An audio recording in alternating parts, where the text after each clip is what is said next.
Vamos chamar agora aqui já para esse bate-papo nossa entrevistada Priscila Seixas. Vamos dar início, portanto, Márcio, à nossa entrevista. Oswaldinho Entrevista. Olá, Priscila, boa noite, seja muito bem-vinda e obrigado, viu? Boa noite, obrigado você, Oswaldo, pela oportunidade. A gente está falando de um tema tão importante, que é a Escola Criar Jogos. Quero saber de tudo. Primeiro, me fale um pouco de você. Quem é você, Priscila Seixas? Nome de poeta, nome de artista, né? Mesmo sobrenome de Raul Seixas. Nome da médica obstetra que fez o parto da minha filha. Será que você é parente de doutora Regina Seixas? Graça, não sei. Tanta gente com esse nome bonito, Seixas. Quem é você? O que é que você faz? De onde você vem? Conte, fale um pouco da sua vida. Obrigada. Olha que Seixas, sem dúvida, é uma marca registrada, é o nome de minha mãe, e é uma marca, um nome que eu gosto muito, por tudo isso que você disse sobre a questão de Raul, principalmente. Pois é. Bem, eu sou sócia-diretora, fundadora de uma produtora aqui no Rio de Janeiro, Sim. que é a Burburinho Cultural. Sim. Sou professora na área de elaboração de projetos, especialista em leis de incentivo, mãe de 3 crianças. Que maravilha. A gente temos uma produtora que há 15 anos, acabamos de ganhar um prêmio aqui no Rio de Janeiro. O prêmio é sobre empresas que impactam a realidade socioeconômica do Estado com projetos culturais. Então, isso é um pouquinho aí da minha biografia. Eu sou doutorando em mídia e cotidiano, dou aula há mais de 15 anos. Enfim, doutorando em? É um pouquinho. Doutorando Mídia e cotidiano. Legal. Pela UF, pela Federal Fluminense. Que maravilha. Amo dar aula, amo a docência. Para além desse meu ofício de gestora, eles são meio misturados, né? Sim. Eu me formei em produção cultural pela UF e em 2006, eu abri a Burburinho Cultural. E desde então, a minha vida é uma mistura entre o ser gestora de projetos na área de cultura e ser professora na área também de formação na área de cultura no país. Que bom. Priscila, o que é a Burburinho Cultural? E primeiro, antes de dizer o que ela faz, que tipo de entidade? Ela é uma associação, é uma fundação, é um grupo cultural? A que se refere? Ela é as duas coisas, na verdade. A gente é uma LTDA há 15 anos, né? Então, dia 31 de outubro a gente faz 16, mas nós também temos um terceiro setor que, devido aos últimos anos, a gente começar a trabalhar muito com projetos de impacto, áreas de vulnerabilidade, realidades socioeconômicas que necessitavam de projetos mais ligados a terceiro setor. Eu também assumi a presidência da Burburinho Arte e Educação, que é uma organização de terceiro setor que tem menos tempo. Né? Ela tem 8 anos, comparativamente. A Burburinho Cultural, a LTDA, ela é mais antiga, tem 15, e a ONG da Burburinho tem 8, e eu assumi a presidência esse ano, em 2022. Então, a gente tem os dois chapéus jurídicos, assim dizendo. Perfeito. E o que nós fazemos? Você perguntou. Então, a Burburinho, ela nasce nesse ecossistema de projetos de empresas que trabalham com leis de incentivo. Então, a gente trabalha com projetos ligados a leis de incentivo ou editais públicos. Então, são recursos públicos. Eu gosto de dizer que eu sou uma gestora pública, apesar de nunca ter trabalhado dentro, né, da gestão pública. Trabalhamos com projetos. Aqui atrás tem alguns dos nossos cartazes, dos nossos projetos realizados. São mais de 200 projetos no repertório da produtora. Agora, entre outubro e novembro, a gente lança um livro dos 15 anos da produtora, com 15 projetos em destaque. São projetos ligados a leis estaduais, federais, municipais, desde uma economia criativa, como um projeto de espetáculo, programação, até um projeto de games, que é a nossa escola, que é um projeto de formação totalmente gratuita. Perfeito. E aí vocês, então, uma coisa interessante que eu queria saber, vocês trabalham com projetos de vocês também? Vocês também desenvolvem projetos culturais? Ou seria só consultoria, só assessoria para aquelas pessoas que, por exemplo, têm uma ideia, querem fazer um documentário, estão escrevendo uma peça de teatro, ou mesmo um curta-metragem, ou querem fazer uma exposição de artes plásticas, enfim. Vocês também têm seus próprios projetos ou vocês prestam assessoria a essas pessoas que às vezes têm... O que é que acontece com o artista? Ele é artista, a maioria não é gestor. entende pouco de administração, de papelada, de documento de certidão. Então eles precisam, o cantor, o ator, precisam de pessoas como vocês para poder unir as duas coisas, o capital e o talento, para que as coisas sejam viabilizadas. Vocês dão consultoria para quem quer empreender na área, é isso? Do alfinete ao foguete. A gente que faz maravilha. Eu gostei do alfinete ao foguete. Temos projetos proprietários, né? A Escola Cria Jogos é um dos nossos projetos proprietários. O projeto Cordel com a Corda Toda, que foi um projeto que a gente foi premiado em 2011. O projeto da Casa Escola de Arte e Tecnologia, que a gente tem na cidade de Itaboraí, aqui no estado do Rio de Janeiro, são projetos nossos, projetos proprietários. Mas também temos projetos que a gente trabalha como consultor, né? O projeto Literatura Acessível, que é um projeto que a gente tem muito carinho. Nós somos produtores, a gente desenvolve o projeto para lei. Então, assim, a gente tem essa dupla função. Sim. Projetos nossos e projetos de artistas, fazedores de cultura que queiram trabalhar, ou até mesmo de uma empresa que queira, olha, eu queria trabalhar na cidade de, como agora, né, São Gonçalo dos Campos, para dar um exemplo. Tem algum projeto para São Gonçalo dos Campos? Vocês poderiam desenvolver um projeto que a gente também desenvolve. Legal. Então, a gente analisa cenários. Sim. Então, a Escola de Game surge numa análise de cenário, uma demanda latente de formação na área de tecnologia, onde a gente vai entendendo como esse ecossistema vai nos contando um pouco essa história. É como se fosse uma dança, sabe? O cenário econômico, o cenário político, ele vai levando, né, de uma certa maneira, para onde existem potenciais de trabalho. Então, a gente analisa muitos cenários e a gente recebe também muitas demandas, porque, como você disse muito bem, o artista muitas vezes não tem condições de operar a burocracia. A gente opera a burocracia, mas a gente também cria muito.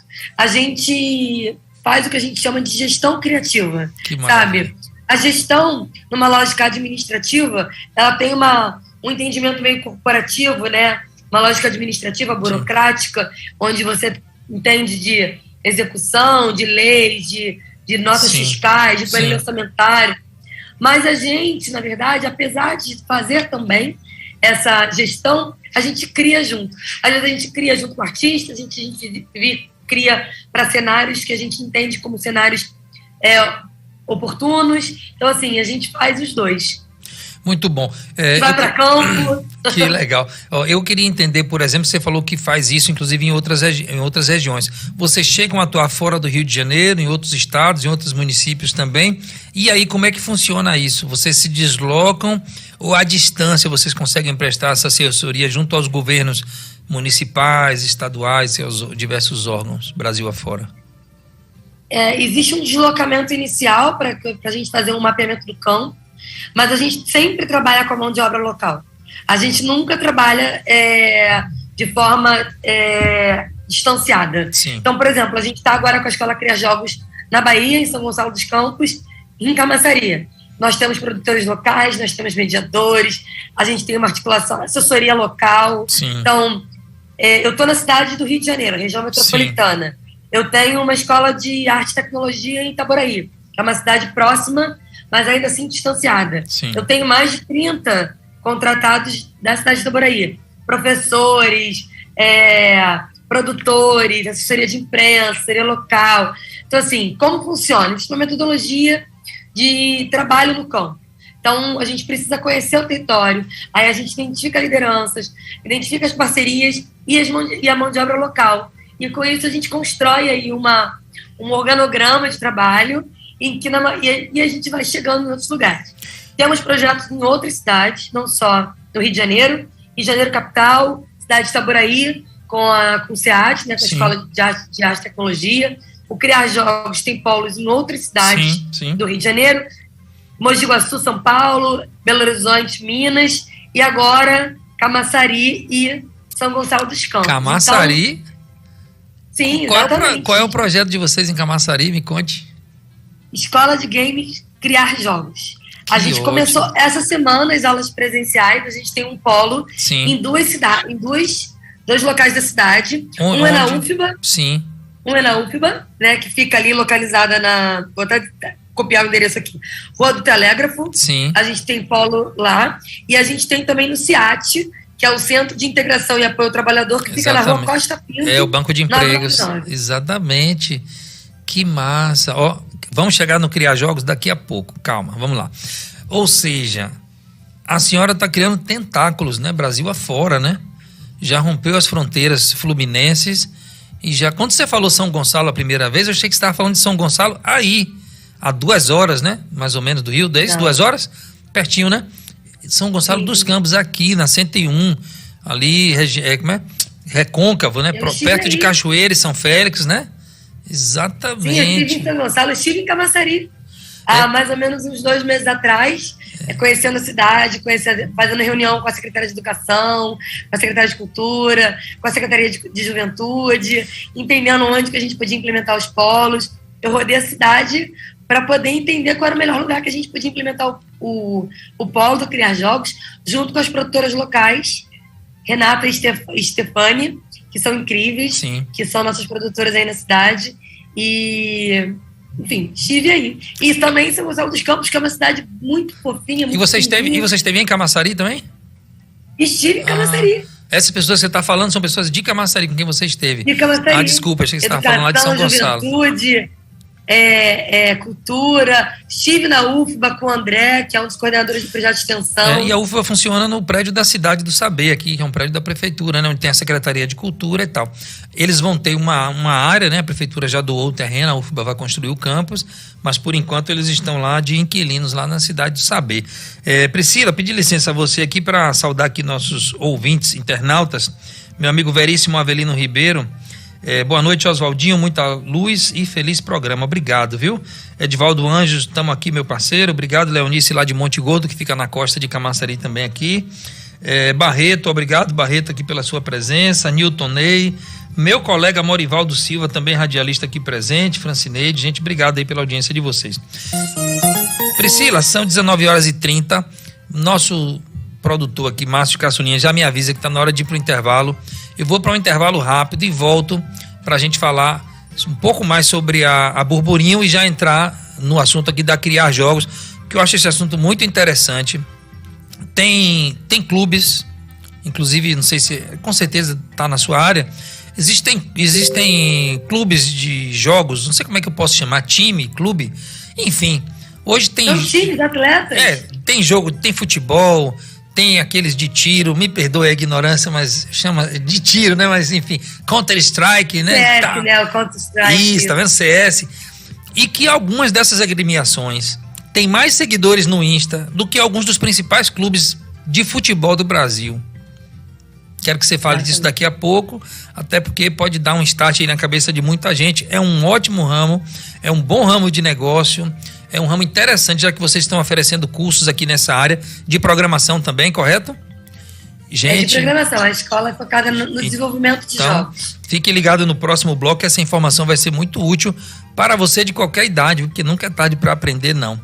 Sábado mesmo eu estava lá, praticando com meu filho, com meu sobrinho. Enfim, é bom demais jogar. Mas melhor ainda quem puder jogar e ganhar dinheiro, né, Priscila? E Priscila vai ensinar daqui a pouco como é que faz. Daqui a pouco quero que você me fale também dos seus 3 filhos, tá bom? Quero saber nome, idade. Vamos conversar mais. Intervalo rápido e voltamos já. Salvador, agora sim, voltando aqui ao bate-papo com a nossa querida Priscila Seixas, ela que é do Burburinho Cultural e também da Criar Jogos. Oswaldinho Entrevista. De volta aqui com você, Priscila. Desculpe aí a breve pausa, mas hoje praticamente foram só as manchetes, que normalmente a gente dá a notícia completa, mas claro que hoje a gente tem a entrevista contigo. Bom, para a gente passar para a pauta da Criar Jogos, eu queria entender sobre a Burburinho Cultural. Vocês identificam um projeto, ou o projeto vai até vocês, imagino que seja assim, o projeto vai até vocês diante dessa expertise que vocês têm, dessa experiência, nessa articulação. E aí, como é que se dá a remuneração? É um percentual sobre o projeto aprovado? Como é que funciona a remuneração da Burburinho? Na verdade, o Criar Jogos é um projeto de autoria da Burburinho Cultural, né? Ele não veio por intermédio de ninguém, a gente desenvolveu o projeto a partir de uma demanda que é crescente no Brasil. Você mesmo falou sobre os atletas, que são atletas que jogam campeonatos de games, né? Isso a gente chama de e-sports.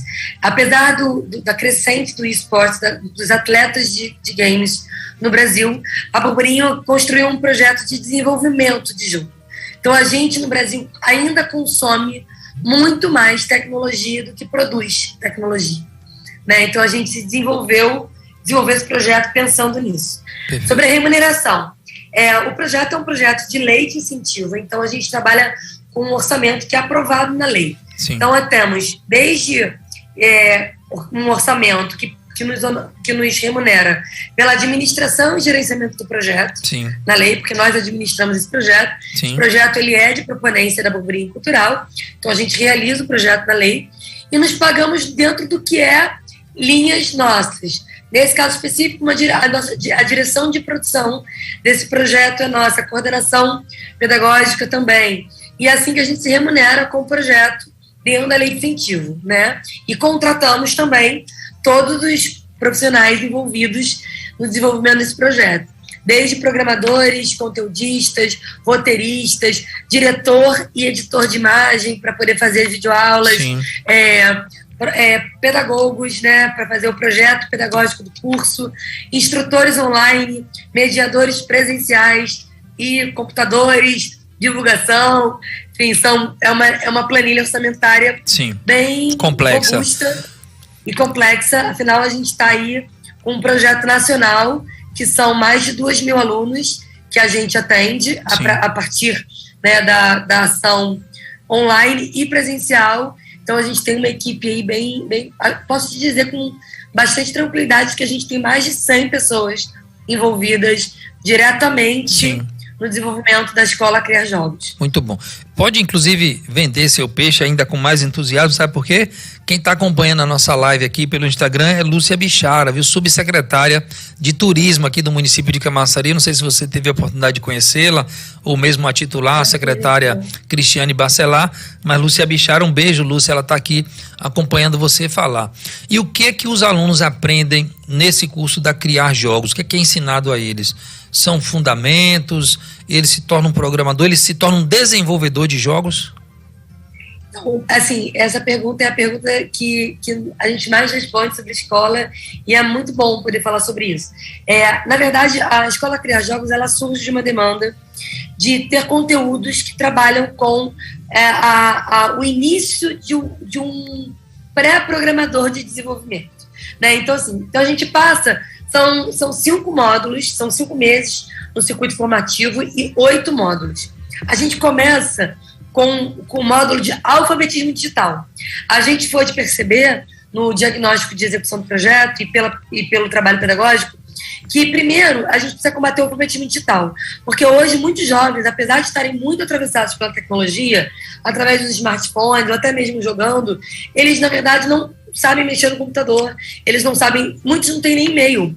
Nosso público-alvo começa nos 12 anos e vai até os 29, mas a gente também entende que esse jovem, aos 14, ele já pode ser um jovem aprendiz. Então, assim, hoje no Brasil, apesar de a gente ainda ter desemprego, todos os anos sobram vagas na área de tecnologia. É verdade. Então, a escola, ela começa a introduzir essa juventude numa possibilidade de trabalho com a tecnologia. E ele vem por um ativo que é muito atrativo, que é o game, né? Quase todo mundo, de alguma maneira, teve algum contato com o videogame, seja através do joguinho, do telefone, ou até mesmo do videogame convencional. Então, esse aluno, ele começa pelo alfabetismo digital, mas depois ele tem aulas de cultura de jogos, roteiro e narrativa, game designer, programação, até ele chegar lá num protótipo de um jogo que ele desenvolveu, né? A partir desse ciclo formativo, onde a gente tem 8 módulos e um percurso de 5 meses, se no polo presencial. Se no polo online, ele faz no tempo que ele achar mais interessante. Ele pode fazer em menos tempo ou em mais tempo. Até mesmo pular algum módulo. Sim. Então, assim, se eu tenho um perfil mais de criação, então eu vou gostar mais de criar personagem, de construir a história, né, de pensar o que está por trás da história do jogo, porque todo jogo leva a algum lugar, né? Então, assim, no Mario Bros, por exemplo, que é um jogo do Nintendo, ele vai lá salvar a princesa, né? Então, assim, todo jogo tem uma história. Tem um objetivo, então, né? Um objetivo. Às vezes um pouco mais complexo, outros menos. Tem jogos extremamente complexos, que são do mundo do RPG, que você tem que construir cidade, gerir cidade. Então, assim, a gente tem aí uma série de possibilidades. Porém, tem um aluno que tem um perfil mais de programador, ele é mais matemático. Então, ele está mais afim da programação em si, o back-end, né, que é o que está por trás da tela. Então, esse aluno, ele vai ter mais interesse dentro do módulo de programação. E aí, dentro da plataforma, dentro do ambiente virtual de aprendizagem, além dele fazer o módulo convencional, a gente tem as comunidades. E essas comunidades são curso formativo, e que ele pode trocar ideias, trocar mensagens com alunos de outros polos que estão online, né? Então, como eu disse, a gente tem aí um objetivo de 2.000 alunos. Hoje a gente já tem 600 na plataforma, né? E estamos aí startando os polos presenciais em Camaçari e São Gonçalo. Mas 2.000 presencial ou 2.000 também podem ser alunos online? 2.000 é o total de alunos que a gente precisa atender. Sim. O projeto de lei, então a gente tem assim uma meta na lei de incentivo. Então a gente tem nessa nossa meta são 2.000. 2.000 nacionalmente. 2.000 nacionalmente. Nacionalmente. Ok. Isso. Em Camaçari são 120, em São Gonçalo dos Campos 120 também. Em Camaçari, as 120 vagas em Camaçari já foram preenchidas? Ou vocês ainda têm vagas? A gente ainda tem vagas, estão abertas. E quem quer se inscrever, onde é que busca? Como é que faz para o jovem que queira se inscrever de 12 a 29 anos? 12 a 29. A gente tem algumas formas. A forma mais simples é pelo site, criarjogos.com.br. Então lá você tem um inscreva-se aqui, atenção aos papais, vocês colocam o e-mail de vocês, façam a inscrição, mas depois vocês vão receber outro e-mail, que é onde você se inscreve na plataforma, que é o ambiente virtual de aprendizagem. Muito bom. Então a gente tem 2 passos aí, né? E aí eu peço atenção aos pais, porque como os alunos são muitas vezes de 12 anos, às vezes esse aluno não tem e-mail, e aí ele não consegue chegar no ambiente de aprendizagem, porque esse outro cadastro não foi feito. Então, ou você também pode entrar no nosso Instagram, que é criar.jogos, que lá também tem as informações que você pode ter para saber os horários do presencial ou mesmo do online, caso seja seu interesse pelo online. Priscila, esse curso que está acontecendo em Camaçari, na UFBA, e onde mais você falou? Você falou que são 2 pontos, na UFBA e no CIAT. No CIAT. Qual a duração? Qual a carga horária? 5 meses, vamos lá. Então, 2 vezes por semana. Sim. Presenciais. Mais ou menos presenciais. 1h30. A gente tem uma turma na UFBA que a gente tem um ciclo um pouco maior, porque a gente também conseguiu, a gente trabalha com parcerias locais, né? Sim. Então, em relação à UFBA, um laboratório especialmente, a gente conseguiu um horário um pouco maior. E aí tem uma turma na UFBA que é 1 vez por semana só, mas tem uma duração um pouco maior. Muito bom. Vamos lá. Antes de você falar o nome dos seus 3 filhos e a idade deles, tem uma última pergunta. Você trabalha também com a Lei Rouanet? Você já tem projetos na Lei Rouanet? Eu queria te dar a oportunidade, que a gente, na verdade, tem pouquíssimo tempo, porque eu teria que entregar o horário às 19h55, que vem aí o programa do esporte. Mas eu queria que você, em poucas palavras, e ainda tenho que colocar um comercial no ar, porque tem horário político, né, propaganda política, então eu tenho que colocar obrigatoriamente. Eu queria que, em poucas palavras, você desmistificasse um pouco essa pecha, né, essa campanha que tem feito contra a Lei Rouanet e contra os artistas que captaram recurso via Lei Rouanet. O que é a Lei Rouanet, para que serve? Porque fica parecendo que os artistas são sanguessuga do governo, e a gente sabe que não é isso. Os artistas estão sendo mal vistos, como se fossem, né, usurpadores do dinheiro público. E foi uma lei tão importante que foi criada para facilitar a captação de recursos, sem que necessariamente ela saísse dos cofres públicos. Explique rápido, em poucas palavras aí, se você pode resumir. Poderia falar minha tese de doutorado sobre isso, então é difícil resumir, mas... Sua tese de doutorado é sobre a Lei Rouanet, né? Pois é, então perguntei para a pessoa certa. Eu discuto a mediatização da Lei Rouanet, né? Então, assim, o que acontece, Oswaldo? O projeto Criar Jogos é um projeto de Lei Rouanet, né? Ele é um projeto que é viabilizado gratuitamente por todo o Brasil, formando jovens com recursos públicos da cultura via lei de incentivo. A Lei Rouanet é de 91, ela não foi feita para tirar recursos de ninguém, muito menos da saúde, da educação. Ela foi feita para fomentar a cultura do país.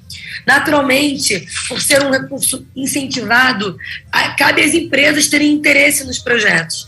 Então, naturalmente, há uma centralização de recursos, que isso é uma questão que é de fato questionada. Por que os recursos da Lei Rouanet estão mais concentrados, por exemplo, no eixo Rio-São Paulo? Agora, veja só, esse projeto, Criar Jogos, está na Bahia, está em Mogi Guaçu, que é uma cidade do interior. A gente tem um projeto em Itaboraí, que é uma cidade periférica da cidade do Rio de Janeiro. Eu tive um projeto de grafite dentro da comunidade de Heliópolis, todos de lei federal.